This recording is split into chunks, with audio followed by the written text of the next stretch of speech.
Hello friends, పిట్యూట్ psychology లైబ్రరీకి స్వాగతం. ఈరోజు మనం బెంజమిన్ ఫ్రాంక్లిన్ చెప్పిన రిచువల్ నెంబర్ 9 నేర్చుకోబోతున్నాం. మోడరేషన్, అతి చేయకుండా ఉండటం. మన ఎమోషన్స్ అయినా సరే, మనం చేసే ప్రవర్తనలో అయినా సరే ఒక బ్యాలెన్సింగ్గా మెయింటైన్ చేయడం. కోపం కావచ్చు, ఆనందం కావచ్చు, సంతోషం కావచ్చు, బాధ కావచ్చు, దిగులు కావచ్చు, ఏదైనా సరే, ఏ ఎమోషన్ అయినా సరే వీలైనంత వరకు బ్యాలెన్స్ గా ఉంచటం. కోపం వచ్చినప్పుడు రియాక్షన్ చూపించద్దు, రెస్పాన్స్ అవ్వండి, మాట్లాడండి. మీకు ఇబ్బంది ఎక్కడ కలుగుతుందో అది చెప్పండి, వేరే వాళ్ళకి ఎక్స్ప్లెయిన్ చేయండి.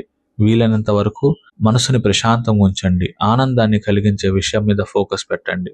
ఏ ఎమోషన్ అయినా సరే, ఏ పని అయినా సరే, రిలేషన్ అయినా సరే, ఎక్కడైనా సరే మీ టైంని, మీ ఎనర్జీని, మీ యొక్క తక్కువగా ఉంచండి.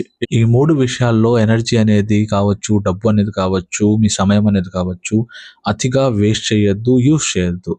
ఎంతవరకు చేయాలి, ఎలా చేయాలి, ఎక్కడ చేయాలన్నదే ఇంపార్టెంట్ అన్నమాట. ఓకే, వీలైనంత వరకు ఈ ఆస్పెక్ట్స్ మీరు ఫాలో చేస్తే మీ మనసు ప్రశాంతంగా ఉంటుంది, మీ ఆలోచనలు ప్రశాంతంగా ఉంటాయి.